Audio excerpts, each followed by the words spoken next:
So my name is John Lei. I've been in the business about just over 25 years. I'm currently a freelance director and creative producer, working on a lot of my own stuff these days. Actually, I had a lot of trouble trying to decide on a story because, as Rich said earlier, there's so many to choose from. And so when I dug deep in the cobwebs of my brain, thought about a small studio I worked for a long time ago. And actually, a lot of people know when you work at a small studio, you get to know people really well. Sometimes that's not a good thing. And in this case, it wasn't. So I worked at a studio that friends of mine started up many years ago, and I helped them set it up as well. And we ended up hiring a guy as a production assistant. And we found out slowly over time, being the next 3 to 4 months, that he was a bit of a vagrant. He didn't really like to go home, and he wanted to spend most of his time at the studio. And one day led to the next. And oh, by the way, one important thing about this story is that if you work at a small studio, make sure no one uses the same name you have. So this person, who I won't mention but has the same name as me, ended up staying at the studio overnight, pretty much living out of the studio. So there were times in the morning we would come home get into the studio, and it was his home, so it was kind of like home. We would come into the studio and find his underwear in our sink, and his socks on the floor, and his bin of clothes everywhere. And we did have some mice problems in that particular building. By the way, Guru's in that building. And so we laid out traps to catch the mice, unfortunately. I didn't like to do that, but we had to. So we laid out glue traps, and one of the mice who did get trapped on one of the traps crawled his way over to this fellow's clothes bin and climbed in and died a lovely death in there. But anyways, so with this particular guy, we thought, okay, well, maybe, he's a little bit low on cash. We understood we couldn't pay him a lot, but we paid him something reasonable. So we thought maybe, we talk to him and try to get him to find his own apartment. And he said, well, I really can't afford it. I have a lot of other expenses to take care of. And I thought, okay, well, just don't live in the studio for more than the next week if you can, because it's not very professional. So about 3 months later, he's still doing it. And I remember coming into work one morning and finding my scanner with a chunk of grass and dirt on it. And I'm like, oh, where the heck did that come from? And he said, oh, I'm sorry, I borrowed your scanner. I'm like, what did you borrow it for? Did you go out and play football with it or something? He goes, oh, no, I was just scanning something, and I think I just kind of, when I was done, I put my feet up and just didn't clean off your scanner. And then the week later, I found soy sauce on the same scanner.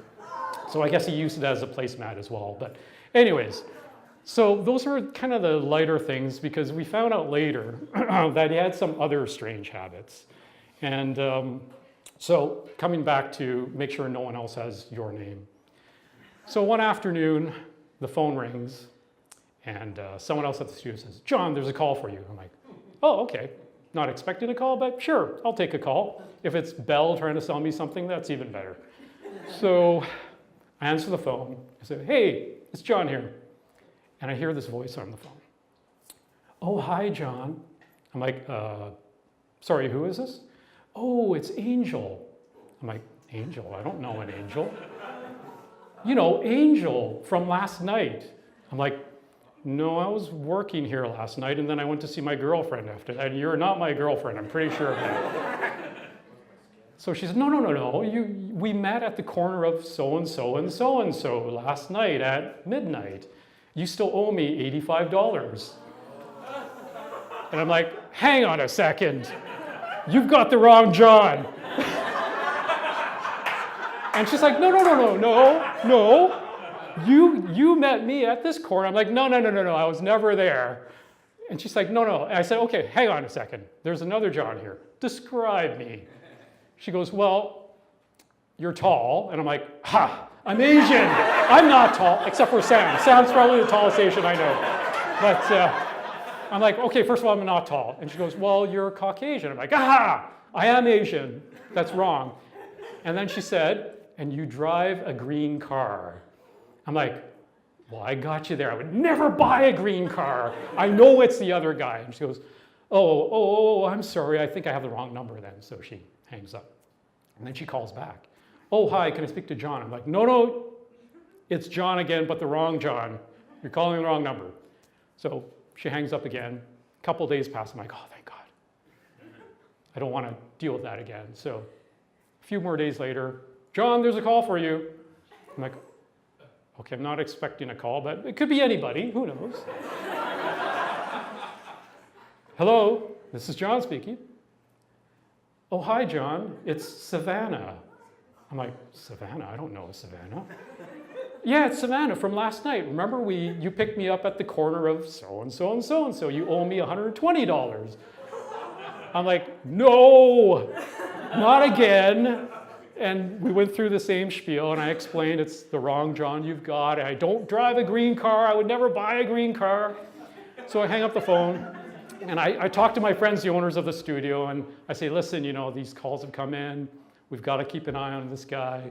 And they kind of laughed at it. They were kind of, oh, yeah, no, that's, it's probably stupid stuff. Maybe he's just playing around with you or whatever. But one of the other owners got a little paranoid. He's like, well, wait a minute. If it's true, and they have our number, is a pimp going to show up at our door looking for money? And for the next week, he was terrified of that. I'm like, okay, well, you know what? We'll just deal with it if that happens. Luckily, it didn't happen. But what we did find out a little bit later, so months on in, and at this point, this other John wasn't around anymore, we went through our phone records, and it turned out he was also using the studio's phones to make late night calls while no one else was around. So we proceeded the next day to disinfect everything. Phones, keyboards, my scanner. Actually, I think I got rid of my scanner. I didn't want to touch that thing again. We made sure none of his clothes remained. Any clothes he left in the sink, socks, underwear, t-shirts, all gone. But so the lesson is make sure no one else has your same name. But the bigger part of the story for me, as scary as it was at the time, because I thought I would get beat up by a pimp or something, is that when you work in animation, as long as I have, or at least as long as everybody else, no matter how long or short that time is, you do meet a lot of people. Crazy, fun, good. You'll meet so many great people and so many maybe not so great people. But these are the little threads of tapestry that color your life. And if I didn't have this story, I wouldn't be standing here right now telling you about it.